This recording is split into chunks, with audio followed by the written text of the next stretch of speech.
Ecclesiastes chapter 2.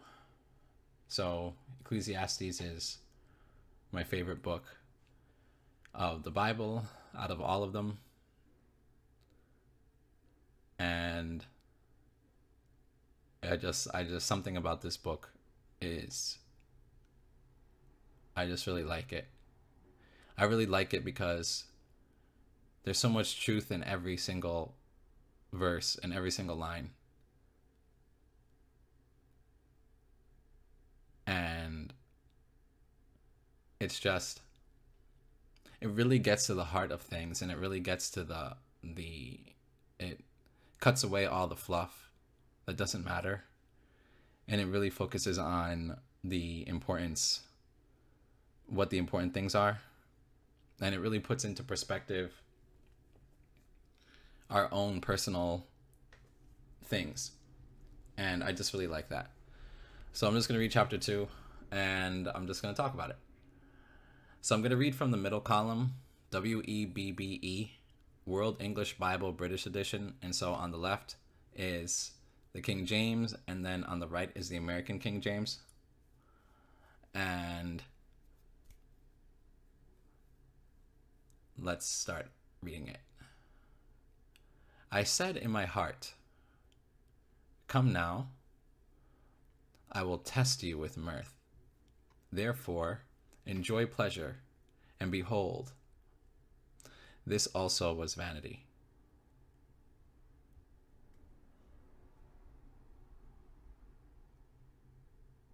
All of the things King Solomon did to make himself feel better, to make himself feel happy,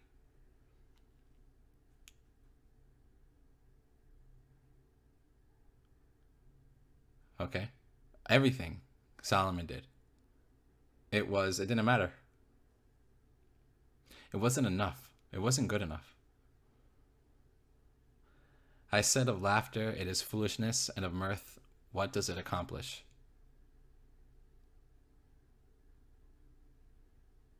It didn't do anything for him. Even though he was so smart, it didn't do anything. I searched in my heart how to cheer my flesh with wine, my heart yet guiding me with wisdom, and how to lay hold of folly, until I might see what it was good for the sons of men that they should do under heaven all the days of their lives. He was really trying to figure it out. He was trying to figure it out. He was trying his hardest every day, over and over and over again, what the point of being here is in this world. What is the point of it? And so I made myself great works. I built myself houses. I planted myself vineyards. I made myself gardens and parks. I planted trees in them of all kinds of fruit. I made myself pools of water to water from it, the forest where trees were reared. I bought male servants and female servants and had servants born in my house. I also had great possessions of herds and flocks above all who were before me in Jerusalem. I also gathered silver and gold for myself, and the treasure of kings and of the provinces. I got myself male and female singers, and the delights of the sons of men, musical instruments, and that of all sorts. So I was great and increased more than all who were before me in Jerusalem. My wisdom also remained with me. Whatever my eyes desired, I didn't keep from them. I didn't withhold my heart from any joy, for my heart rejoiced because of all my labor, and this was my portion from all my labor. Then I looked at all the works that my hands had worked, and the labor that I had labored to do, and behold, all was vanity and a chasing after wind, and there was no profit under the sun. So all of his silver, vain, worthless, meaningless, didn't matter. It didn't mean anything. All of his gold, vain, worthless, it didn't matter, it didn't mean anything. Useless. Good for nothing. All of the works that he did to physically make the area nice and good, building up his house, his property, gathering all of his material possessions to himself, all of his maids, all the people taking care of him, all the people taking care of the things, all the people he hired to work the land, to build up his buildings and his estate, to build up his kingdom in general. Vain. It didn't matter. Not a little bit. Not even 1% of it was worth it. He says it. Verse 11. All was vanity. All of it. All of it. All of his money. All of his riches. All of the things he did. Pointless. It didn't mean anything. He did it for no reason. He did it for nothing. It was for nothing.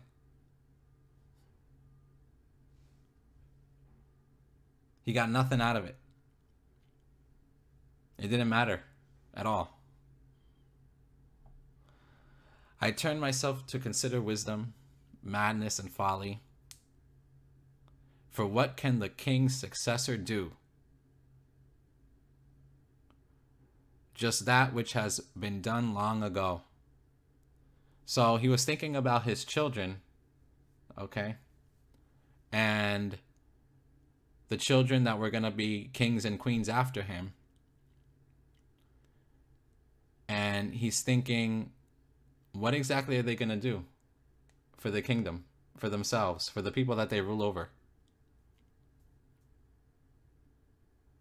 It's just repeating the same thing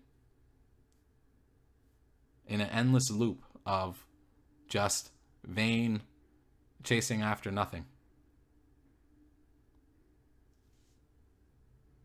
What's the point of it? He's asking himself, what's the point of it? What's the point? And then it's almost like he's asking himself, well, what's the point of even having kids then? It's almost like that he's saying to himself.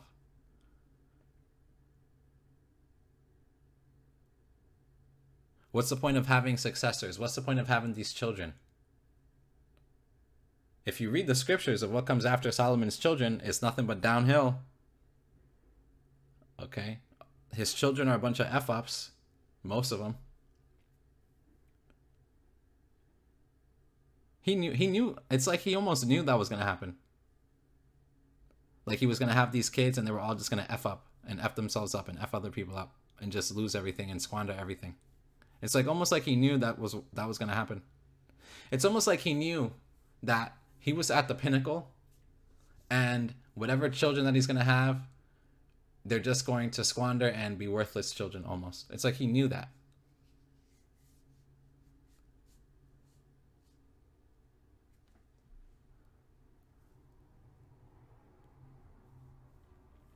Then I saw that wisdom excels folly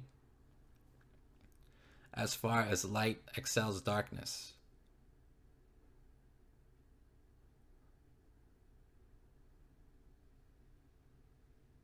That's true. The wise man's eyes are in his head. The fool walks in darkness.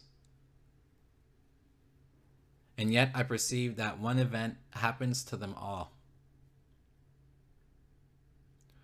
So this same event that's going to be coming up soon.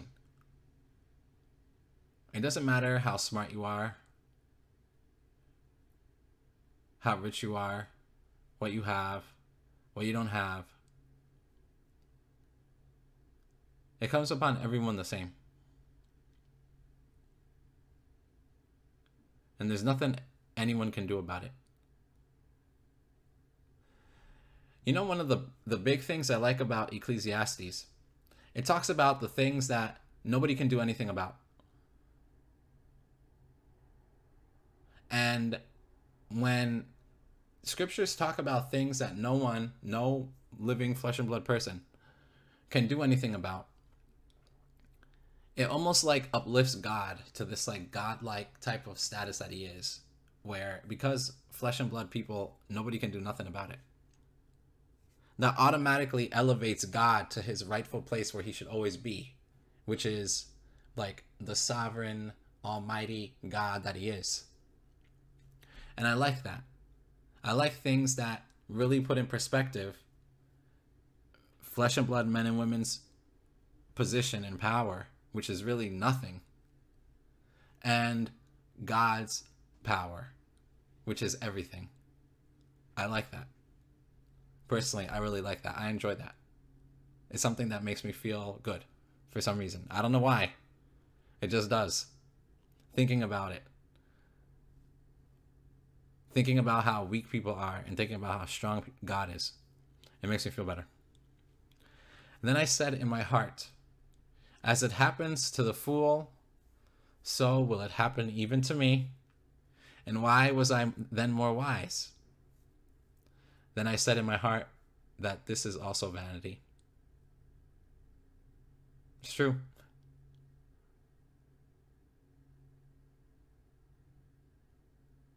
At the end, God isn't going to judge you based on how smart you were in your life, or based on how little mistakes you made. That's not what he's looking at. He's not looking at that. He isn't. He's looking at something greater than that, more important than that.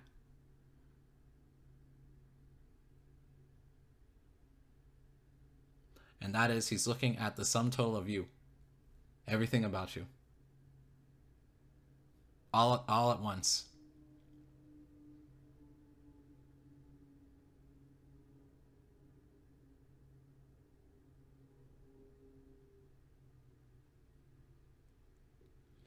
For of the wise man, even as of the fool, there is no memory forever. Since in the days to come all will have been long forgotten. Indeed, the wise man must die just like the fool.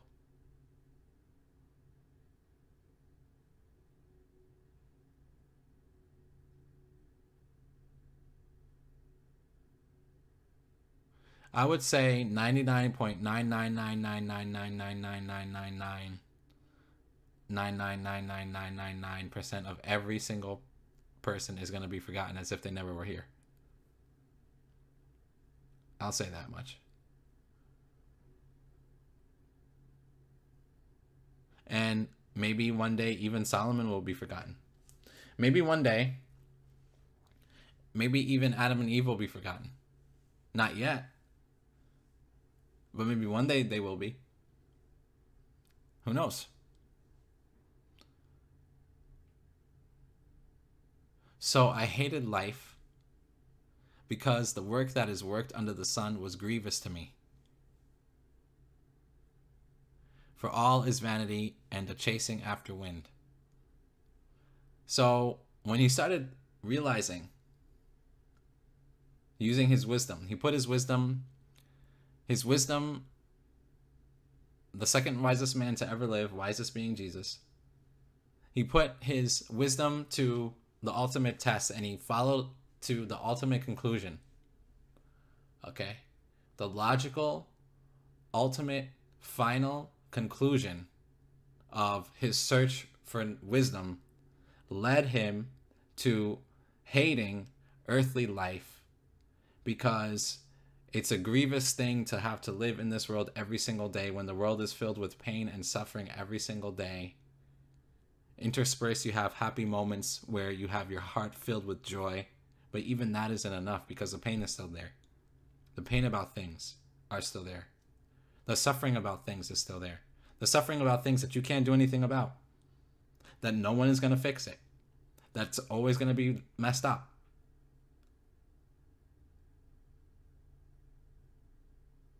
There's certain things that you can't do anything about it because you don't have the power to change it. And you don't have the power to fix it. You don't have control over it.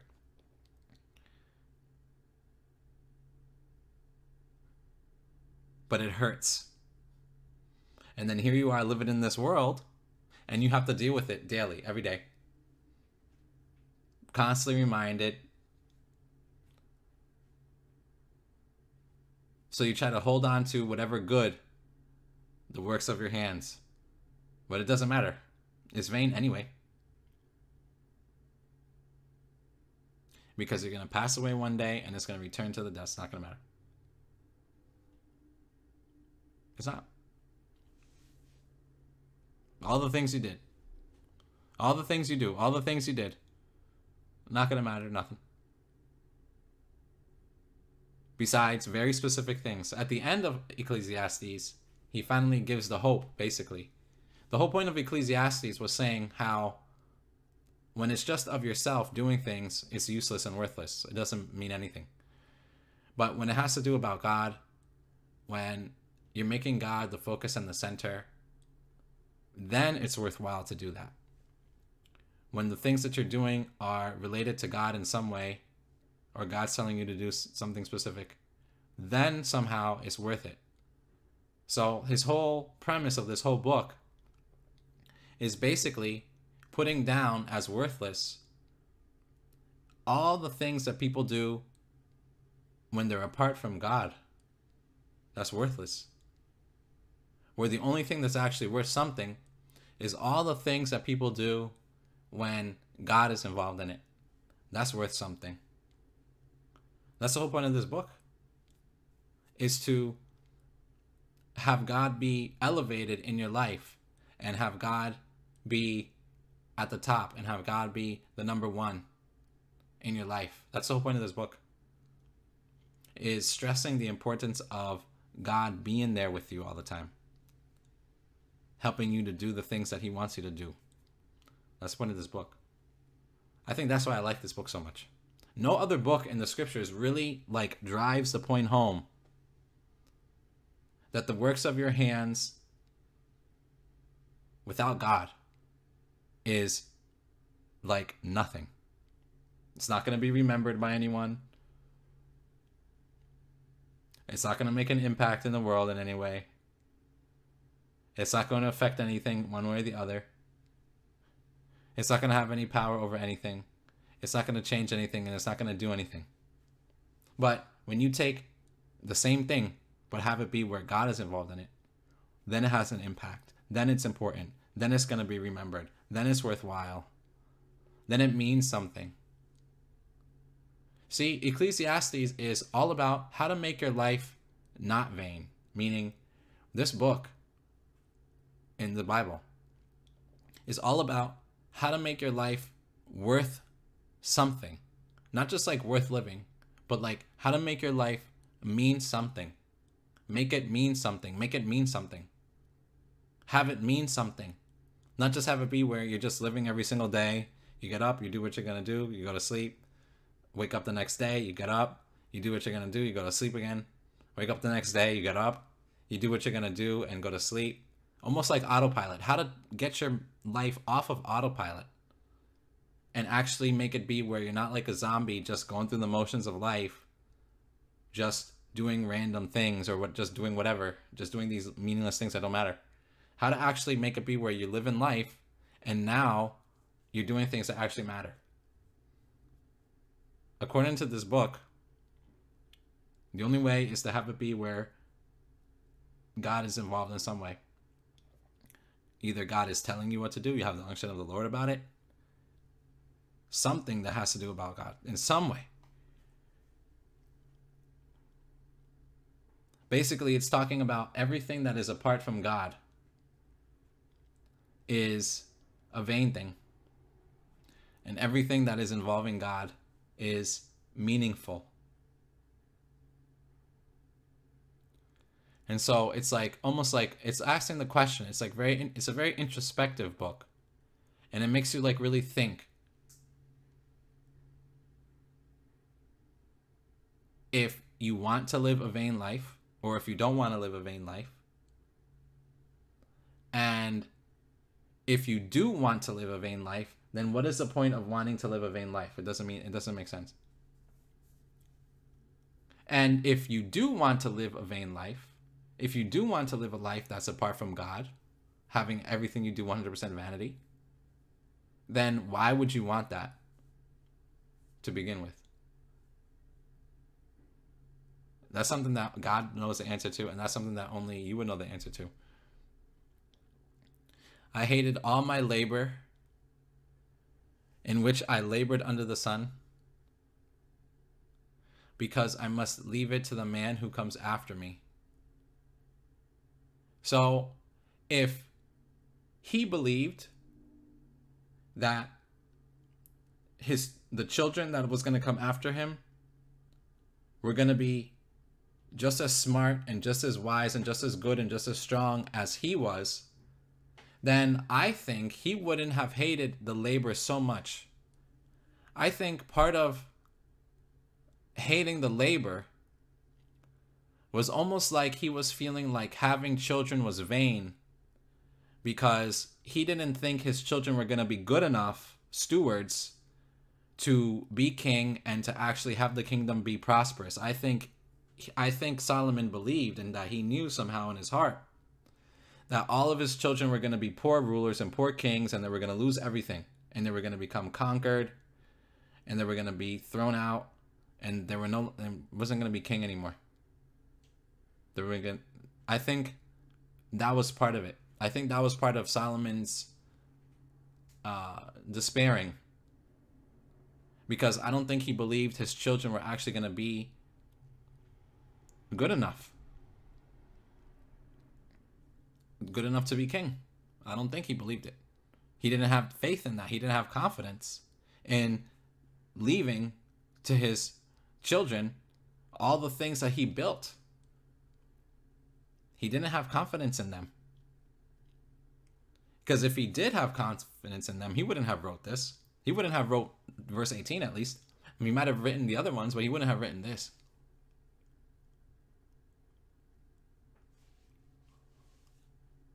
Only a man that really believes fully, with full 100% faith, conviction, and belief, that his children were going to be strong, and that his children were going to be wise, and that his children were going to make the right decisions about things, then I can understand the man feeling content and feeling like, okay, I feel safe leaving all of this stuff to my children.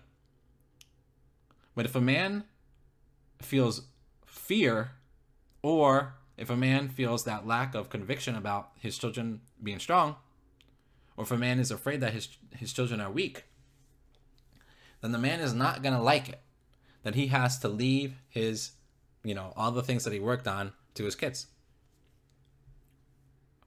That's what I think. Because not every parent feels confident about the success that their children are going to have. To me, this is what he's describing. This is what he's showing here.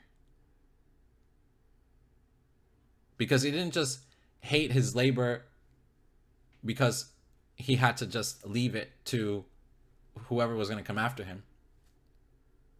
He hated his labor because it was vain to begin with. Right? And why did he think that his labor was vain to begin with?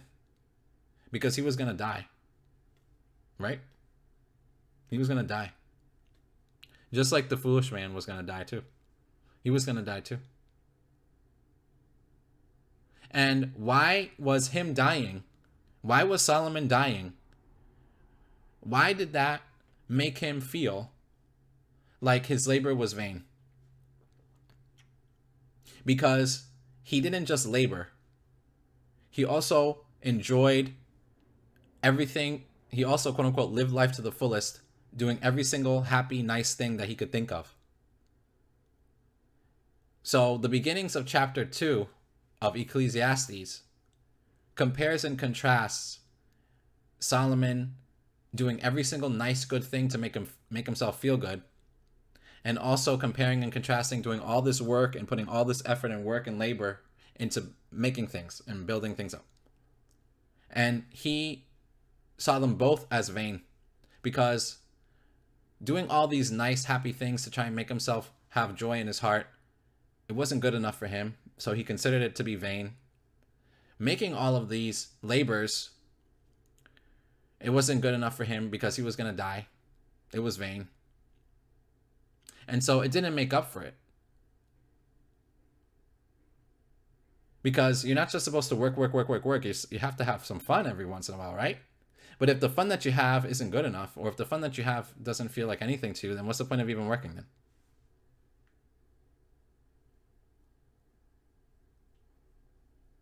And then you're just going to die at the end, almost like getting it rubbed in his face. Like, okay, I tried to make myself feel better. It doesn't work.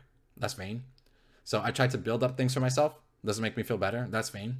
Now I get to die at the end and leave it all to whoever's going to come after.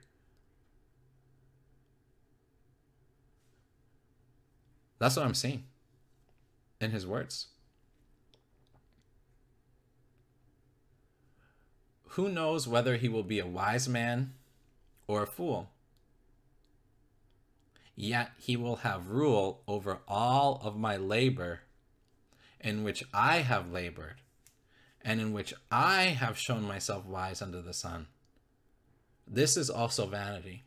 So two things are vain here. The first thing that's vain is worrying about if his children is going to be smart or if his children is going to be dumb, because he's going to be dead, and so it's not going to matter one way or the other. So that's vain to worry about it. Doesn't make sense. Okay. The other part that's vain is leaving the things to his children to begin with. Leaving all that gold, leaving all that silver, leaving all that stuff. That's the second part that's vain too.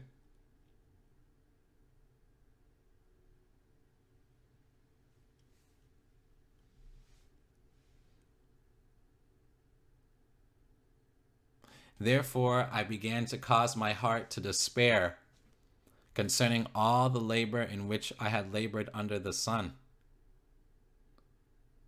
Obviously. Because when you start to really try and think and ask these questions about what the heck am I doing and why am I doing it, and is this really what I want to do?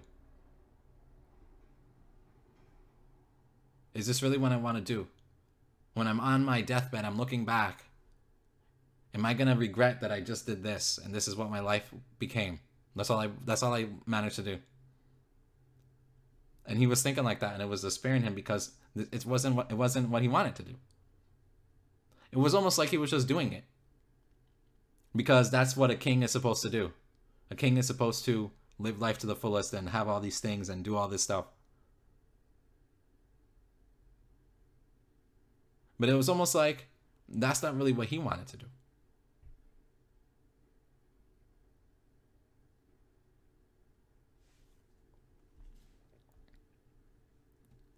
For there is a man whose labor is with wisdom, with knowledge, and with skillfulness.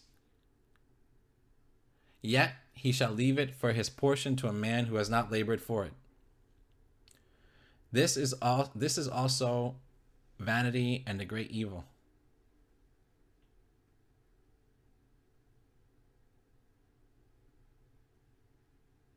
It's interesting that he calls inheritance evil. And it's interesting that he calls parents, working hard or whatever, and then the parents pass away and they give it all to their children. He calls that vain and evil. It's very interesting that he would consider, giving to your children inheritance a vain thing and an evil thing. And he calls it vain and evil because the children didn't work for it.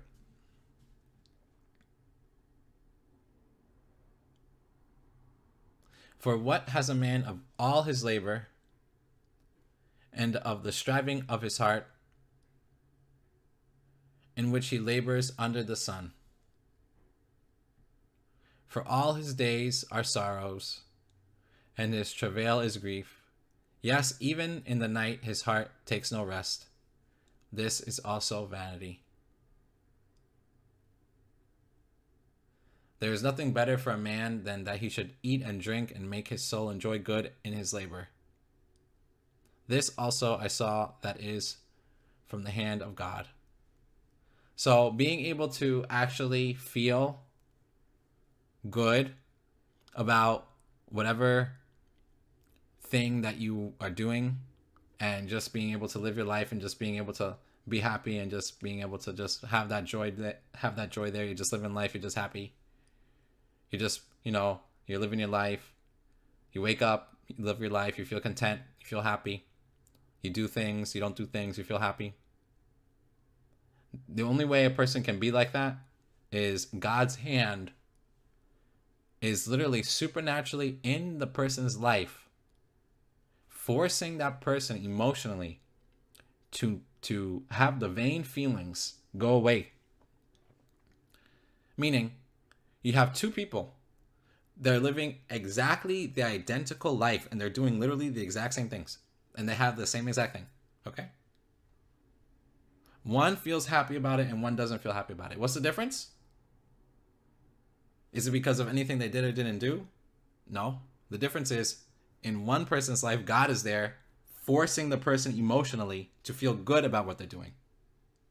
And in the other person's case, God doesn't have his hand there, therefore allowing the person to recognize that everything he's doing is vain anyway. Even though they're both doing the exact identical things. It's God's sovereign decision about whether one person is actually going to feel good about it versus another person is going to realize that this doesn't matter. Who cares? It's up to God which one is who's going to feel what. That's God's decision.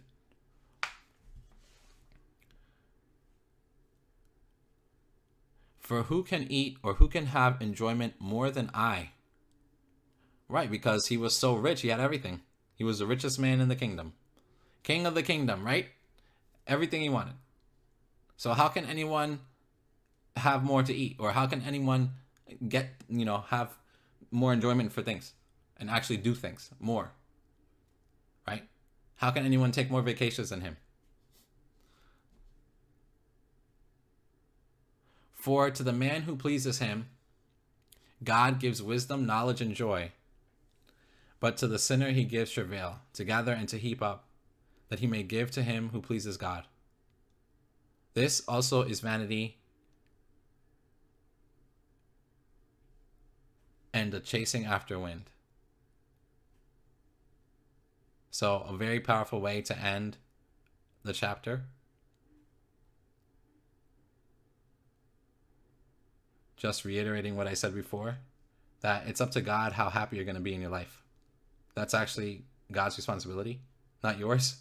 That's actually God's power. That's God's power and control about your happiness level. Your joy level, your level of joy in your life, God has sovereign control over it, not you. You see all these people getting it backwards. Take responsibility for how you feel. You're in charge of how you feel. You're in charge of how happy you're going to be. Blah, blah, blah, blah, blah, blah, blah. No. It's actually God, the one who made everything, including you and all your feelings. That's responsible for that. It's not up to you how you're going to feel things, how you're going to take things. It's God's decision. It's God's choice how you're going to feel about something. And there's nothing anybody can do about it because no one can control God. God is the one that's in control. God is the one that has his hand on something or doesn't have his hand on something. God is the one that decides this is going to be or this isn't going to be. And when God decides something is going to be, then there's nothing that anybody can do about it. It's going to be.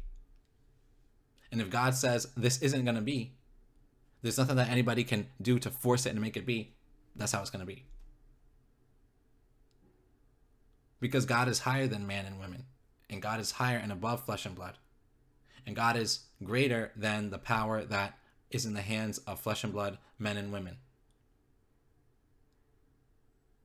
Men and women are weaker than God, less powerful than God. And when a greater power, a greater force, meets a lesser power, a lesser force, then the lesser power, the lesser force automatically has to give way to the greater. And God is greater 100% of the time. All day long, every single day, for forever. And man and women is weaker than God 100% of the time. For forever. And there's never going to be a point where man and woman is somehow going to be greater or above God in any way, in any capacity.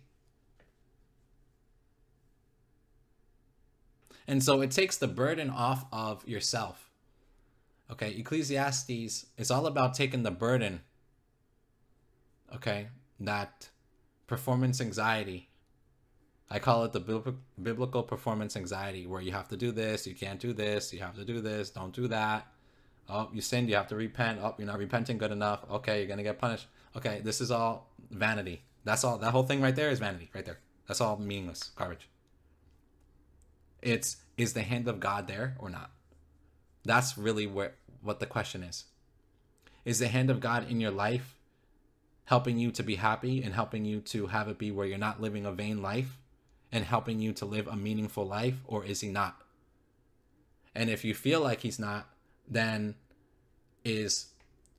are you talking to him about it, or are you not? I mean, that's basically what it comes down to. That's why I love Ecclesiastes. I just love this book. It's so hard-hitting and just raw and real and true.